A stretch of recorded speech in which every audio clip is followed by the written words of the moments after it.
हमारी आज की ये कहानी बहुत ज़्यादा इंटरेस्टिंग है। यकीन मानिए, अगर आप इसे एक बार सुनेंगे तो यकीनन आपको कहानी में बहुत ज़्यादा मज़ा आने वाला है। और यह बात मैं दावे के साथ कह सकता हूँ। अगर आप भी चाहते हो कि मैं आपकी कहानियों को अपनी आवाज़ दूँ, तो कहानी सुनने के बाद आप मुझे इंस्टाग्राम पर मैसेज कर सकते हो। मेरी इंस्टाग्राम आईडी है दास्तान खौफ। कहानी के बाद मैं आप सभी को वहीं एक्टिव मिलूंगा। तो बिना देरी के जल्दी से शुरू करते हैं हमारी आज की ये कहानी। तो चलिए सुनते हैं। मेरा नाम फजल है। यह कहानी मेरे पिताजी की है।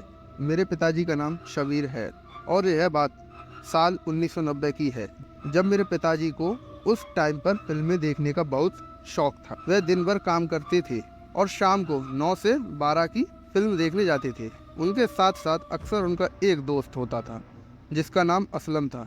एक बार की बात है, उन्हें रात के करीब 12:30 बज गए। उन दिनों गर्मियों का मौसम था, लेकिन अब के मुकाबले पहले इतनी चहल पहल नहीं हुआ करती थी।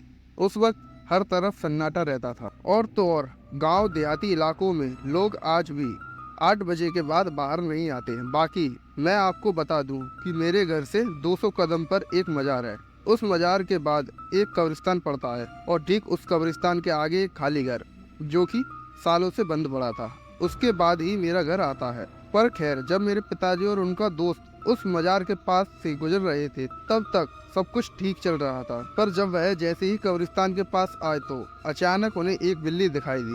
वह बिल्ली साइज में कुत्ते के बराबर थी। वह ठीक धीरे धीरे उनके पास आने लगी, लेकिन हद तो तब हो गई जब मेरे पिताजी ने उसे ध्यान से देखा। आप यकीन नहीं करेंगे, लेकिन उसका शरीर तो पूरा बिल्ली जैसा, लेकिन वो एक चुड़ैल का था जिसकी आंखें एकदम लाल थी और दांत तो बड़े होते ही जा रहे थे। यह सब देखकर पिताजी का दोस्त तो डर के मारे कांपने लगा। पिताजी को कसकर पकड़ लिया। लेकिन मैंने कहानी की शुरुआत में एक बात कही थी कि मेरे पिताजी डरते नहीं थे। देखते ही देखते उस बिल्ली का साइज एक घोड़े जितना हो चुका था। पिताजी ने एकदम समझदारी दिखाई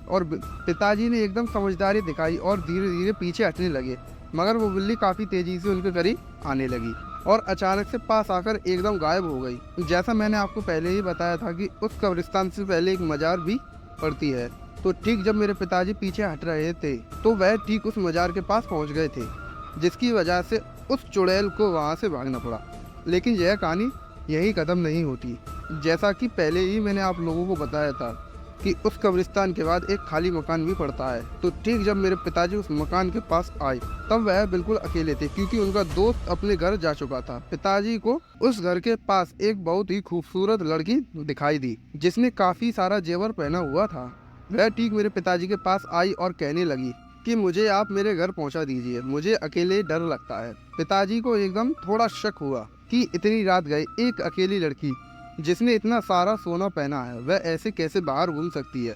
पर खैर, पिताजी ने उनसे कहा कि आखिर तुम्हें कहाँ जाना है, चलो मैं तुम्हें छोड़ ही देता हूँ। अब उस समय मोहल्ले में बहुत कम घर हुआ करते थे। खेत और ऊंची ऊंची पटेल काफी सारी थी। उस औरत ने पिताजी से कहा कि मेरा घर उन पटेलों में है।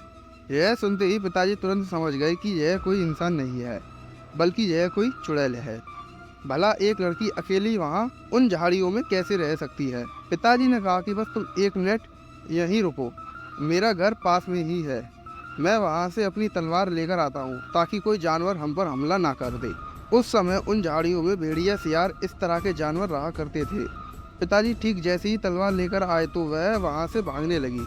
पिताजी ने उनसे कहा कि कहाँ जा रही हो, आज मैं तुम्हें ऊपर वाले के घर भेज देता हूँ। भागते भागते उस चुड़ैल ने कहा कि आज तो तू बच गया, अगर आज तू मेरे साथ चलता और ना तेरे हाथ में तलवार होती तो मैं तुझे वहीं खत्म कर देती। पिताजी ने उसे जवाब दिया कि मैं तेरी जैसी चुड़ैलों से हर रोज मिलता हूँ, तू तो उनके सामने कुछ भी नहीं है। इतना कहकर पिताजी वापस घर आ गए। बाकी यह कहानी तो इतनी सी ही है, मगर मैं आशा करूंगा कि आपको बहुत पसंद आई होगी। धन्यवाद। तो यह थी फजल की कहानी, इतनी ही है यह कहानी। तो कैसी लगी आपको इनकी ये कहानी, कमेंट सेक्शन में जरूर बताना। मिलते हैं एक और नई कहानी के साथ, तब तक अपना और अपनों का ध्यान रखें।